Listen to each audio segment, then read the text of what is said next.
All right, what is up, Riptide Nation? Wake up. Ding, ding, ding. Somebody's ringing the alarm bell because it's time to wake up because Daddy White, I'm not calling him Daddy, Jimmy White and Brygo and whoever the hell else is involved in this game just dropped some of the craziest stuff that I've ever seen for Riptide. Holy moly. It's got me so excited that I decided to make a video for the first time in God knows how long. I'm not even going to look at how many days have gone by. Anyway, let's talk about this is probably, I'm going to say it off the rip, probably my favorite card that's ever been created for this game. The art, amazing. The effect, amazing. Riptide Specialization, +1. Big tick, massive, spectacular. All right, quickly, we'll go over the card. This card dropped. I'm so flustered. This card dropped while I was at a wedding. So I was losing my mind while trying to be respectful to the guests and the bride and the groom and not cause a scene. Anyway, take the bait. 0 cost red, range reaction, blocks 3, Riptide spec, very important. Any card that's got Riptide Specialization on it, awesome card. Any other card that comes from rages, probably okay. Search your deck for a card, then shuffle and put it on top. Create a bait token under your opponent's control. Go again. Go again's important here. What's a bait token? Well, luckily for me and for you, the viewer, I've got this handy dandy little bait token up here that I've put up. You can't play or activate cards that you own. Action, destroy this when the chain link resolves. Attack. Once per turn, attack reaction, cost 0. This gets +1 and go again. Ladies and gentlemen, Riptide Nation, what do we care about with traps? We care about go again. We care about greater damage than its base. We care about attack reactions. This is a Ranger token aura that is fundamentally Thamai. Any Dromai haters or lovers out there remember what Thamai does? I don't. It's bait now. Thamai is now bait. Bait, you can't play or activate cards that you own. The second that you take the bait, you create bait underneath your opponent's control, they can no longer activate any of their equipment. I don't know why they would be running quick dodge flexes into us, but it doesn't matter. It's off. It doesn't work. It's gone. Who cares? Nobody. Balance of justice? Balance of what? Never mind. Also, they cannot play any cards during our turn because take the bait has go again, which means no defense reactions, ladies and gentlemen. No defense reactions. I'm going to say that a third time. No, we get it. I'm blown away by this card. This card may single-handedly be the most interesting card that we've ever had added into Riptide's card pool. All right. Now, those of you who know me personally know I'm a massive Riptide player. I love this dude. I've been playing him forever. I've got off of Bolton and started playing him a while back. I've been playing this guy for years at this point, and he is everything that I want in this game. This card, and now I'm going to get ahead of the curve because so many people have been saying, oh, damn, you give your opponent a value? That sucks. Wrong. Incorrect.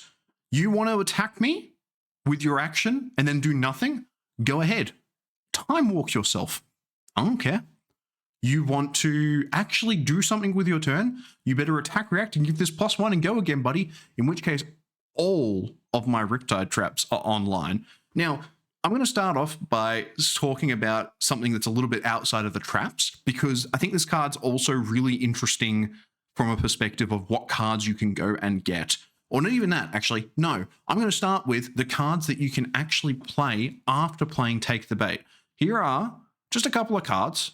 There's only 3 here, but I thought about these immediately. So, Hamstring Shot, pay 1, swings for 5, and it basically gives them a frostbite on their first attack. Buddy, this thing right here, this says attack. This bait is an attack. This fish is an attack. Are you going to pay 1 pitch? 1 pitch to swing for 0? You better be blocking this, buddy. Thanks for the 2 cards. I was going to say a mean word. That's all right. Heat Seeker, play this. Get whatever card you want to go into your arsenal face up off of Heatseeker and then swing Heatseeker. What are they going to do? Is let it hit? Okay, cool. Thanks, man. You let this hit. You keep 4 cards in your hand. Bam. There's a Murky Water face up in my arsenal. I'm just waiting for the point the tip now. I'm running circles around you.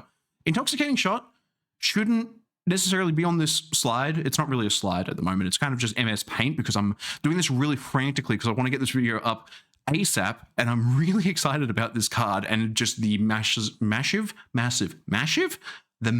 deck building opportunities that this provides. Intoxicating Shot seems really interesting for this, potentially not after playing this card, but it goes along with, and I'm now realizing that I don't have a card up here, so give me one second, ladies and gentlemen. If we pull out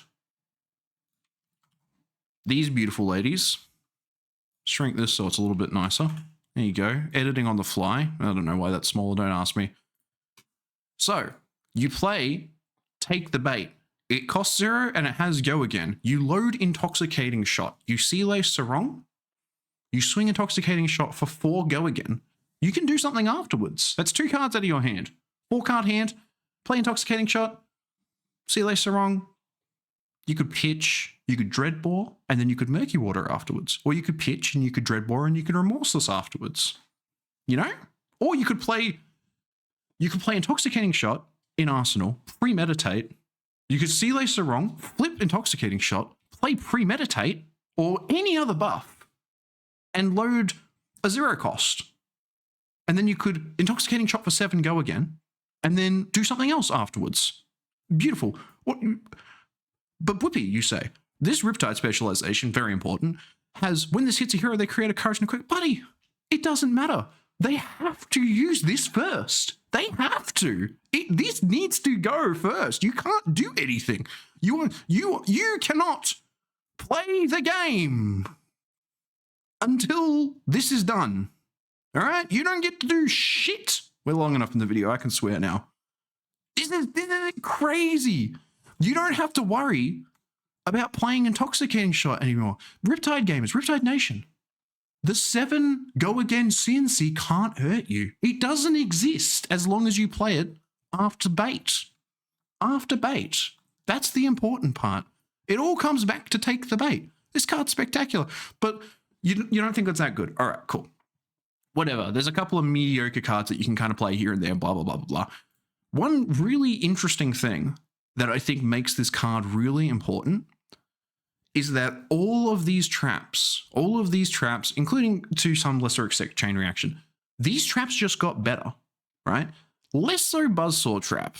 This one's kind of meh, right? Because you kind of block on the attack and it deals 1 point of damage and you don't take any damage. Big whoop, you're not taking any damage. Buzzsaw Trap, whatever.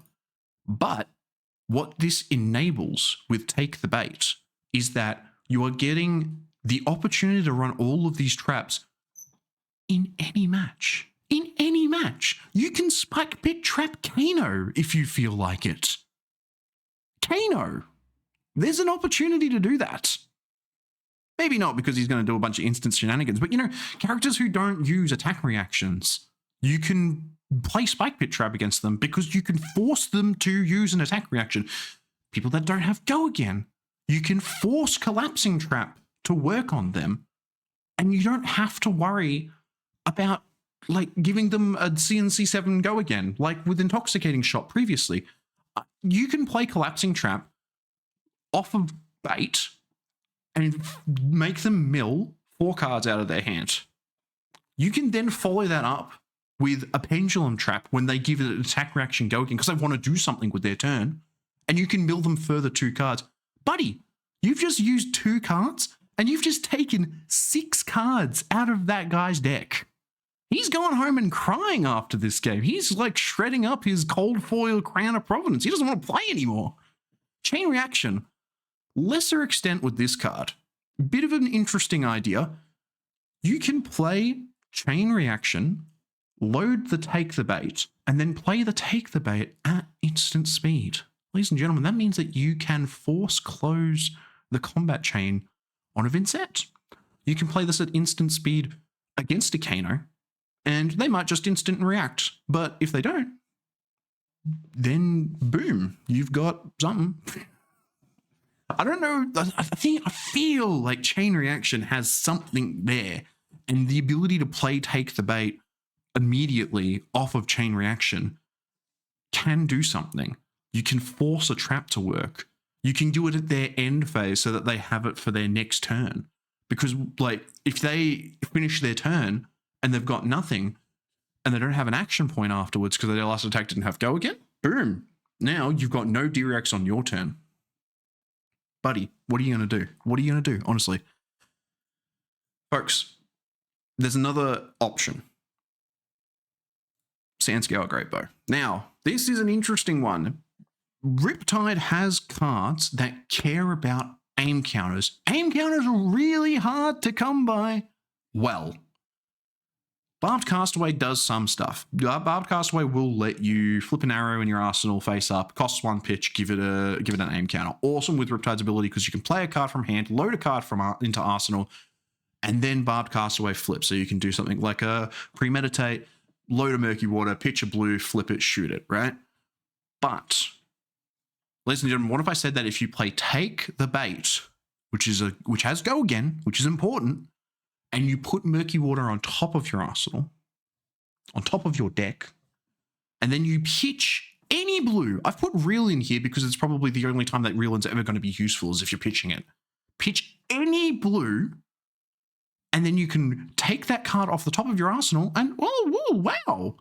On your turn, you can take the bait, and then on your turn, you can swing a 7 dominate, get a card from your graveyard. 7 dominate, card from your graveyard. You can't play any defense reactions. You can't activate any instance. You can't activate any equipment. You do nothing. I swing 7 dominate. You figure it out, brother. Insane levels of just interest and intrigue with this card. The last thing that I want to kind of talk about is there's some potential memory here. There's some potential memory. It has been brought to my attention that if you were to use Take the Bait on a Syndra or a Dromai, I guess, if she ever comes back, or a Fang, they will lose the ability to play Oath of Loyalty. So if you play Take the Bait, and then you play Seek and Destroy, and then Seek and Destroy throw out something, they have to block with the Oath of Loyalty because on their turn, they have to swing with the bait. It's mandatory. It's the first thing that they have to do on their turn, which means that this becomes a block 3 or a pitch 1, which is pretty bad for them. This Nourishing Emptiness, interesting card, right? It's pretty pixelated here, but while there are no attack action cards in your graveyard, Nourishing Emptiness is dominate, and if it hits, you get +1 intellect. Swings for 6 with Dom, costs 2, right?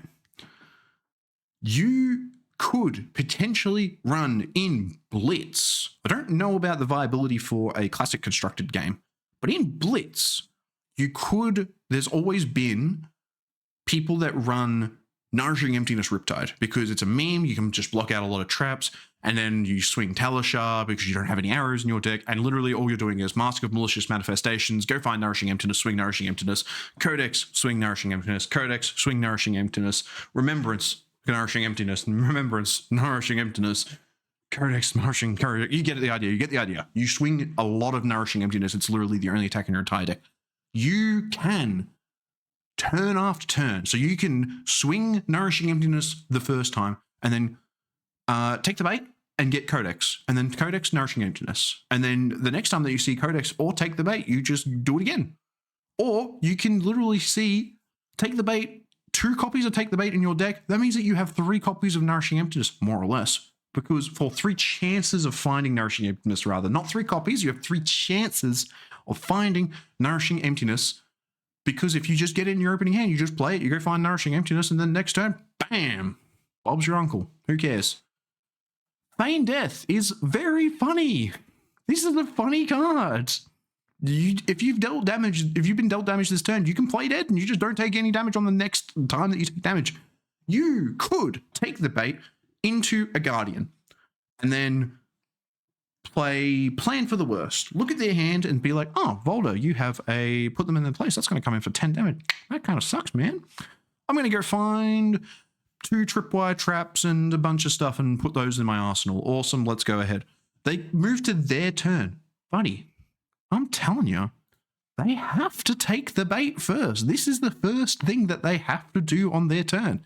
And then if they want to do anything with that, they have to give it +1 and go again, right? Because then they have to attack and they have to keep going. They have to go again, unless they've got like time skippers or something, or they've like, you know, time snap potion, in which case you're probably winning anyway because they're running shit against us at least. And then, oh, you know what, Boulder, I'll take the 1 damage. And then they swing, put them in their place. Put them in their place. Who cares? Who cares? Kano? Oh, Kano, that's cool. Aether Buffer, you got, oh, too bad, you got to swing bait first, buddy. Feign Death, dead. Feign Death, dead. Easy. I put Riptide in here as well.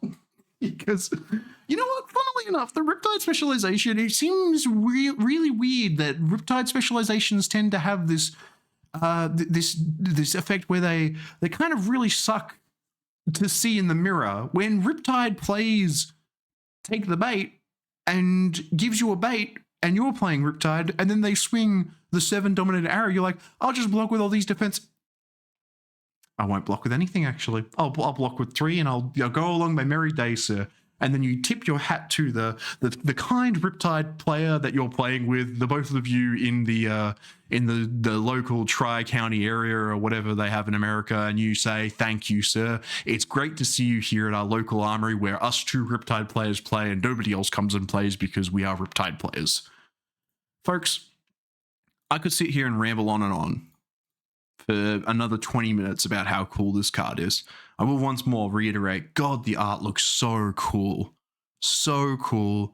Riptide putting the gold in and then dangling it out there so that you have to, so much cool stuff about this card. And look, there's so many play lines. The fact that you can find any card means that there's so many different play lines that this card could potentially represent.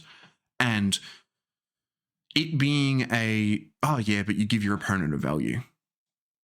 Sure, man. If you want to boil the cards down to just math, sure, this is a bad card. It pitches for 1. It only blocks 3. It could have blocked 4. All it does is give your opponent a card or gives your opponent 1 value, and it makes it so that you don't even get the card on your turn. Like, this card doesn't even add it to your hand. It's pretty awful. You know what I mean? I don't know. I think that this card and by subsequent of association, this card have the potential to just make Riptide really, really, really interesting from a deck building perspective. And maybe I'm wrong. Look, maybe I'm wrong, but I've played a couple of games with it already since it dropped, and like, I really like this card. Like, I think it's really interesting. At the end of the day, it's a ranger action that blocks 3.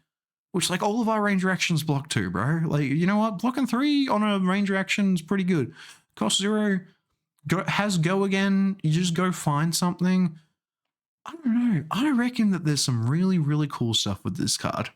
And look, it is so interesting to me that for the first time I'm fairly certain we're at like almost 200 days, almost like a year, I decided to make a fab video.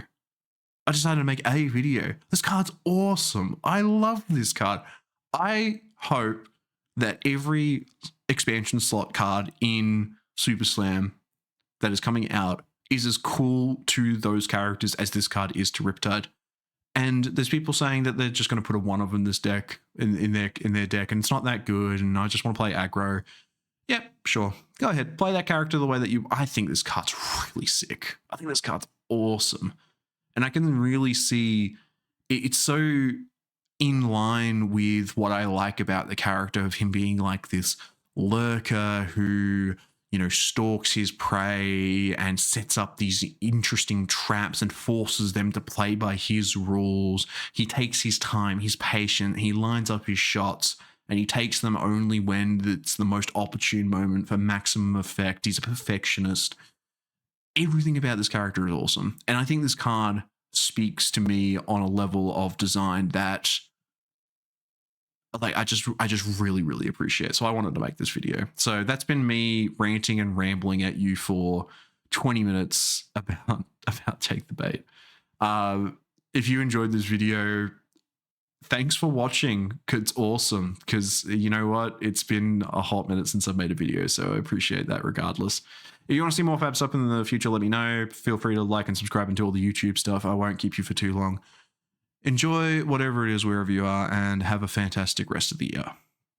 Talk to you later. Bye.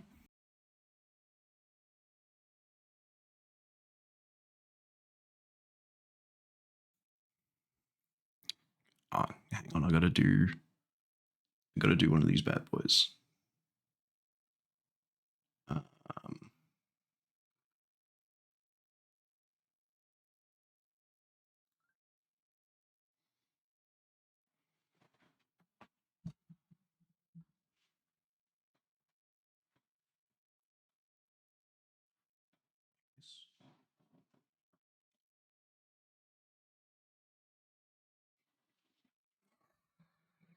There we go.